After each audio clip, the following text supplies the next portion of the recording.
Assalamualaikum warahmatullahi wabarakatuh. Kami dari kelompok 5 akan menjelaskan materi mengenai treatment fisika dan kimia dalam rangka memperbaiki kualitas air. Anggota kami sendiri terdiri dari saya sendiri, Faisya Nilfar, kemudian Abdillah Zaki Ahsani, Muhammad Tariq Ferdiansyah, Gisela Manda Agustina, Irisa Yudeta Denasti, Afif Maraya, dan Azizah Ainur Rohmah. Yang pertama yaitu pengolahan secara fisika. Pengolahan secara fisika. Pada umumnya sebelum dilakukan pengolahan lanjutan terhadap air limbah, diinginkan agar bahan-bahan tersuspensi berukuran besar dan yang mudah mengendap atau bahan-bahan yang terapur disisihkan terlebih dahulu. Penyaringan atau disebut filtering merupakan cara yang efisien dan murah untuk menyisihkan bahan tersuspensi yang berukuran besar. Bahan tersuspensi yang mudah mengendap dapat disisihkan secara mudah dengan pengendapan.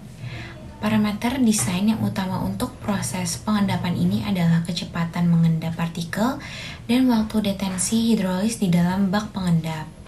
Proses flotasi banyak digunakan untuk menyisihkan bahan-bahan yang mengapung, seperti minyak dan lemak, agar tidak mengganggu proses pengolahan berikutnya.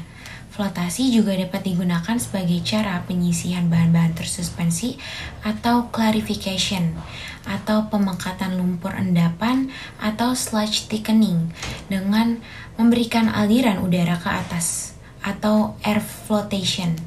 Proses filtrasi di dalam pengolahan air limbah biasanya dilakukan untuk mendahului proses adsorpsi atau proses reverse osmosisnya untuk menyisihkan sebanyak mungkin partikel tersuspensi dari dalam air agar tidak mengganggu proses adsorpsi atau menyumbat membran yang dipergunakan dalam proses osmosa. Proses adsorpsi biasanya dengan karbon aktif dilakukan untuk menyisihkan senyawa aromatik, misalnya pada fenol, dan senyawa organik terlarut lainnya, terutama dalam menggunakan kembali air limbah tersebut. Teknologi membran atau reverse osmosis biasanya diaplikasikan untuk penggunaan kembali air yang diolah. Biaya instalasi dan operasinya pun sangat mahal. Baik, selanjutnya ada proses penambahan oksigen atau aerasi. Pengambilan zat tercemar yang terkandung di dalam air limbah merupakan tujuan pengelolaan air limbah. Salah satu usaha dari pengambilan zat tercemar tersebut adalah dengan penambahan oksigen sehingga konsentrasi zat tercemar akan berkurang atau hilang. Adapun ada dua cara untuk menambahkan oksigen ke dalam air limbah. Yang pertama ada memasukkan udara ke dalam air limbah, dan yang kedua ada memaksa air ke atas untuk berkontak dengan oksigen. Adapun cara yang pertama yaitu memasukkan udara ke dalam air limbah. Cara ini merupakan proses memasukkan udara atau oksigen murni ke dalam air limbah melalui nozzle. Apabila nozzle diletakkan di tengah-tengah, maka akan meningkatkan kecepatan berkontaknya gelembung udara tersebut dengan air limbah, sehingga proses pemberian oksigen akan berjalan lebih cepat. Oleh karena itu, biasanya nozzle ini diletakkan pada dasar bak aerasi. Udara yang dimasukkan adalah berasal dari udara yang dipompakan ke dalam air limbah oleh pompa tekan. Saya Gisela akan menjelaskan terkait proses penambahan oksigen dengan memaksa air ke atas untuk berkontak dengan oksigen. Proses tersebut merupakan cara mengontakkan air limbah dengan oksigen melalui pemutaran baling-baling yang diletakkan pada permukaan air limbah. Akibat dari pemutaran ini, air limbah akan terangkat ke atas, dan dengan terangkatnya, maka air limbah akan mengadakan kontak langsung dengan udara sekitarnya. Pengalaman menunjukkan bahwa 43 hingga 123 meter kubik udara diperlukan untuk menguraikan 1 kg BOD, atau bila menggunakan aerator mekanis diperlukan 0,7 hingga 0,9 kg oksigen per jam untuk dimasukkan ke dalam lumpur aktif, menurut Sugiharto 1987. Pengolahan limbah dengan metode aerasi yang paling penting adalah pengaturan penyediaan udara dalam bak aerasi, di mana bakteri aerob akan memakan bahan organik di dalam air limbah dengan bantuan O2. Penyediaan ini bertujuan untuk meningkatkan kenyamanan lingkungan dan kondisi, sehingga bakteri pemakan bahan organik dapat tumbuh dan berkembang biak dengan baik dan kelangsungan hidupnya terjamin. Penyediaan udara yang lancar dapat mencegah terjadinya pengendapan di dalam bak aerasi. Adanya endapan akan menyebabkan terjadinya penahanan pemberian oksigen ke dalam sel. Dengan demikian akan menyebabkan timbulnya situasi bakteri anaerobik. Oleh karena pemberian oksigen yang cepat melalui jet aerator serta pemutaran dengan baling-baling untuk mencegah timbulnya gumpalan akan meningkatkan penyerapan oksigen. Peralatan mekanik yang sering digunakan dalam pengolahan limbah cair dengan metode aerasi adalah aerator. Beberapa jenis aerator diantaranya menurut Siregar 2005 adalah low speed surface aerator, high speed floating aerator, submersible aerator, dan disk diffuse. Jenis aerator yang pertama adalah low speed surface aerator. Pada low speed surface aerator, sistem aerasi ini dapat memenuhi dua fungsi secara bersamaan, yaitu pengadukan air limbah dengan benar dalam upaya menjaga solid tersuspensi dan terbentuknya sistem yang homogen, serta memberikan oksigen yang dibutuhkan. Kemampuan menyediakan oksigen bervariasi antara 1,6 hingga 1,8 kg oksigen per kilowatt. Aerator akan mengambil air dari bawah tangki dan membuangnya ke permukaan. Air akan menjadi butiran-butiran yang akan bersentuhan dengan udara, sehingga mengandung udara dan kembali masuk ke dalam air limbah. Low speed aerator terdiri atas rotor yang disentuhkan pada gear motor reducing dengan menggunakan connecting shaft. Seluruh unit dapat diletakkan pada lantai beton atau struktur besi. Namun ada juga low speed aerator tipe floating di mana seluruh unit diletakkan pada ponton. Reducer yang digunakan memiliki safety factor sama dengan atau lebih besar dari 2. Bearing bersifat anti-air dan diperkuat untuk mencegah aksial dan radial stress pada aerator. Motor yang digunakan adalah IP55 yang tahan air dengan ventilasi luar yang menggunakan kipas. Rotor dapat dibuat dari steel atau reinforced polyester yang di dalamnya diisi dengan polyurethane foam. Dengan menggunakan reinforced polyester, maka densitas rotor akan lebih kecil dari 1, sehingga mengapung. Hal ini akan memudahkan pemasangan dan mengurangi dinamik aksial stres pada reducer. Selanjutnya ada low speed surface aerator. Sistem aerasi ini dapat memenuhi dua fungsi secara bersamaan, yaitu pengadukan air limbah dengan benar dalam upaya menjaga solid tersuspensi dan terbentuknya sistem yang homogen, serta memberikan oksigen yang dibutuhkan. Kemampuan menyediakan oksigen sangat bervariasi, mulai dari 1,6 sampai 1,8 kg O2 per kW. Aerator akan mengambil air dari bawah tangki dan membuangnya ke permukaan. Air akan menjadi butiran-butiran yang akan bersentuhan dengan udara sehingga mengandung udara yang kembali masuk ke dalam air limbah. Low speed aerator terdiri atas rotor yang disentuhkan pada gear motor reducing dengan menggunakan connecting shaft. Seluruh unit dapat diletakkan pada lantai beton atau struktur besi. Namun ada juga low speed aerator tipe floating, di mana seluruh unit diletakkan pada ponton. Reducer yang digunakan memiliki safety factor, sama dengan atau lebih dari 2. Bearing bersifat anti-air dan diperkuat untuk mencegah aksial dan radial stress pada aerator. Motor yang digunakan adalah IP55 yang tahan air atau watertight dengan ventilasi luar yang menggunakan kipas. Rotor dapat dibuat dari steel atau reinforced polyester yang di dalamnya diisi dengan polyurethane foam. Dengan menggunakan reinforced polyester, maka densitas rotor akan lebih kecil dari 1 sehingga mengapung.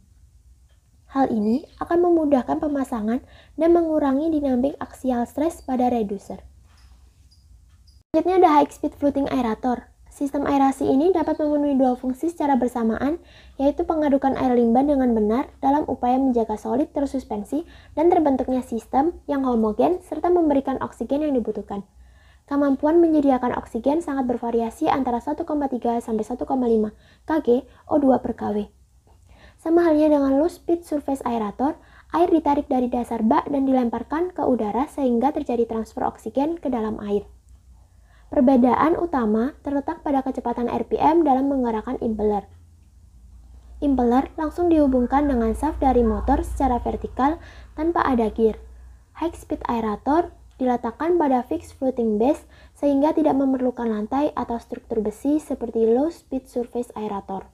High speed aerator terdiri atas stainless steel propeller, rotoflektor, dan air-cooled electric motor IP56 tahan air dan dipasang dengan posisi vertikal. Motor dan reflektor sudah diseimbangkan untuk keperluan pengoperasian peralatan. Channel penghisap yang terdapat di bawah aerator terbuat dari stainless steel yang dipadukan dengan anti-vortex sehingga pengaturan feed cukup baik. Channel penghisap ini juga dilengkapi dengan jaring-jaring untuk mencegah kerusakan propeller.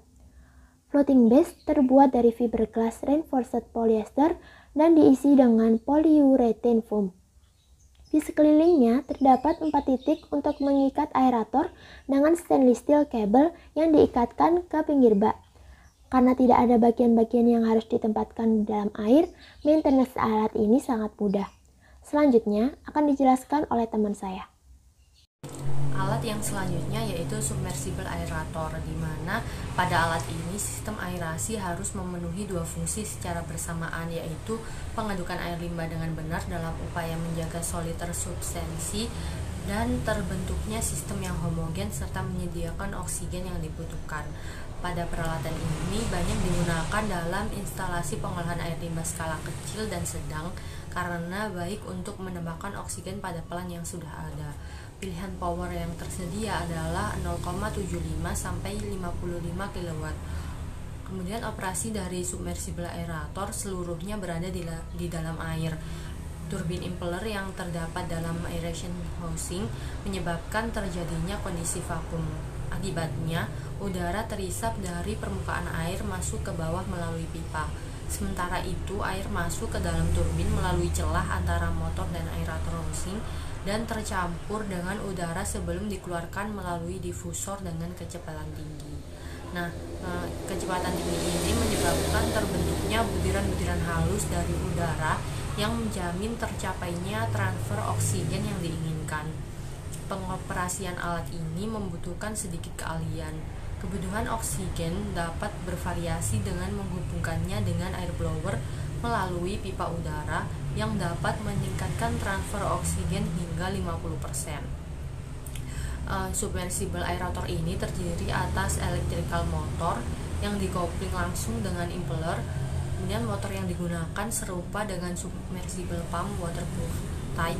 Impeller dan shaft terbuat dari stainless steel, sedangkan diffusor plate dan housing terbuat dari galvanized steel.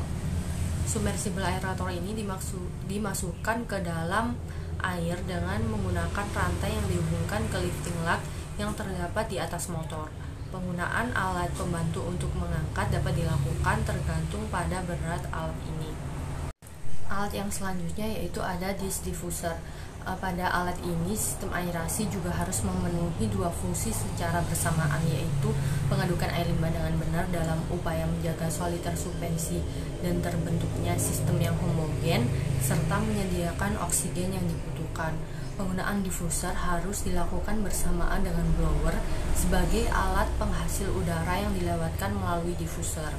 Nah, diffuser dapat berupa fan bubble dan coarse bubble dengan berbagai material dan bentuk.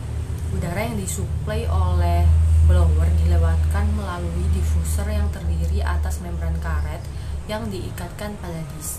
Saat udara bertekanan masuk ke dalam diffuser, maka terjadi bukaan pada diffuser dan udara keluar, menghasilkan gelembung-gelembung udara pada air. Jika suplai udara dihentikan, maka diffuser akan tertutup secara otomatis. Disk diffuser terbuat dari materi anti korosi, misalnya keramik, PVC, dan PDM. Setiap disk diffuser dari manufakturer yang berbeda memiliki cara pemasangan yang berbeda pula. Ada yang menggunakan klem dan ada yang menggunakan berat. Baik, saya Aziza Ainur Rahma akan melanjutkan materi berikutnya. Materi berikutnya itu proses secara fisika. Yang pertama ada filtrasi, adalah penyaringan air dengan menggunakan beberapa lapisan pasir dan kerikil, yang merupakan salah satu metode sederhana dan murah, dan berguna untuk memisahkan bahan-bahan tersuspensi, serta bahan-bahan organik yang berbahaya.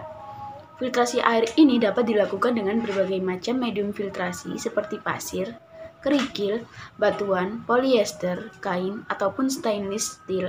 Pada penelitian ini digunakan medium pasir halus dan kerikil. Penggunaan pasir untuk memfiltrasi air merupakan cara efektif dan cukup murah dalam proses penyaringan air. Massa air dapat dialirkan melalui saringan mengikuti proses gravitasi, yang mana air ini akan mengalir dari saringan ke tempat yang lebih rendah. Dan yang kedua ada aerasi, yaitu proses penambahan oksigen yang merupakan pengembalian zat pencemaran yang ada pada air. Umumnya berguna untuk menurunkan kadar logam dalam air. Dengan penambahan oksigen ini dapat menyebabkan logam akan bereaksi dengan oksigen yang membentuk oksida logam. Karena beratnya bertambah, menyebabkan oksida logam tersebut mengendap di dasar air. Pada prakteknya terdapat dua cara untuk menambahkan oksigen ke dalam air limbah, yaitu yang pertama memasukkan udara ke dalam air dan memaksa air untuk berkontak dengan oksigen. Yang kedua, penggunaan karbon aktif untuk memperbaiki kualitas air sudah biasa dilakukan. Yang ketiga, pemberian karbon berguna untuk menyaring bahan-bahan dalam air dan menyerap menghilangkan klorin, pestisida, memperbaiki rasa air dan bau air. Yang keempat, ada penggunaan karbon dapat menurunkan kadar TSS, VMN, coliform, dan chlorella dan menaikkan TDS di suatu perairan. Kemudian yang kedua ada pengolahan secara kimia. Pengolahan secara kimia, diffuser pengolahan air limbah secara kimia biasanya dilakukan untuk menghilangkan partikel-partikel yang tidak mudah mengendap. Contohnya koloid, logam-logam berat, senyawa fosfor, dan zat organik beracun. Dengan menumbuhkan bahan kimia tertentu yang diperlukan. Penyisihan bahan-bahan tersebut pada prinsipnya berlangsung melalui perubahan sifat bahan-bahan tersebut, yaitu dari tak dapat diendapkan menjadi mudah diendapkan, baik dengan atau tanpa reaksi oksidasi-reduksi, dan juga berlangsung sebagai hasil reaksi oksidasi. Pengendapan bahan tersuspensi yang tidak mudah larut dilakukan dengan membubuhkan elektrolit yang mempunyai muatan yang berlawanan dengan muatan koloidnya agar terjadi netralisasi muatan koloid tersebut, sehingga akhirnya dapat diendapkan. Penyisihan logam berat dan senyawa fosfor dilakukan dengan membubuhkan larutan alkali, yaitu air kapur, sehingga terbentuk endapan hidroksida logam-logam tersebut atau endapan hidrooksiapatit. Endapan logam tersebut akan lebih stabil jika pH air lebih dari 10,5, dan untuk hidroksiapatit pada pH lebih dari 9,5. Khusus untuk krom heksavalen sebelum diendapkan sebagai krom hidroksida atau CrOH3, terlebih dahulu direduksi menjadi krom trivalen dengan membubuhkan reduktor FeSO4 SO2 atau Na2S2O5. Penyisihan bahan-bahan organik beracun seperti fenol dan sianida pada konsentrasi rendah dapat dilakukan dengan mengoksidasinya dengan klor atau Cl2, kalsium permanganat, aerasi, ozon hidrogen peroksida. Pada dasarnya, kita dapat memperoleh efisiensi tinggi dengan pengolahan secara kimia. Akan tetapi, biaya pengolahan menjadi mahal karena memerlukan bahan kimia. Sekian presentasi dari kelompok kami. Kurang lebihnya mohon maaf. Wassalamualaikum warahmatullahi wabarakatuh.